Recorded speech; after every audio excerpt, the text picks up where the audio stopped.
Mbosso Khan, Naam. Karibu kwenye uzinduzi rasmi wa kampeni ya Vote Now katika hifadhi ya taifa Kitulo. Karibu sana. Karibu, napokea kibegi chako. Asante sana.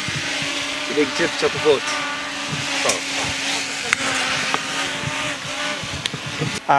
Karibu sana Mbosso. Karibu kwenye hifadhi ya taifa ya Kitulo. Mimi naitwa Hali Gazi, mkuu wa hii hifadhi.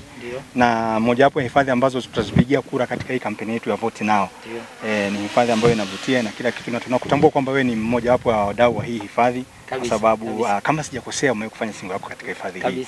Kwa hiyo karibu sana katika kampeni hii. Asante sana. Kasuku mwenye sauti nyororo, mususu ya sorondombolo na bando lako la buku.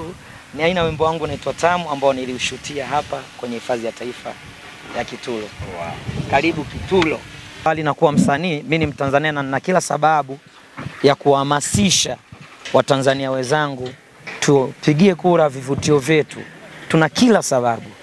Mfano naweza ngasema kama hifadhi ya taifa ya Kitulo, mimi naweza ngasema ni shuhuda. Mbali na kuwa msanii ni shuhuda kwa sababu nilipata nafasi ya kama sikosei miaka 4-3 nyuma nilikuja hapa kushuti video wimbo wangu wa Tamu. Ni moja ya sehemu nzuri sana. Mazingira, maua yake, hali ya hewa, na sana kwa wenzangu na mimi watu wa kapo. So mimi ni mtu mimi napenda nyimbo za mapenzi.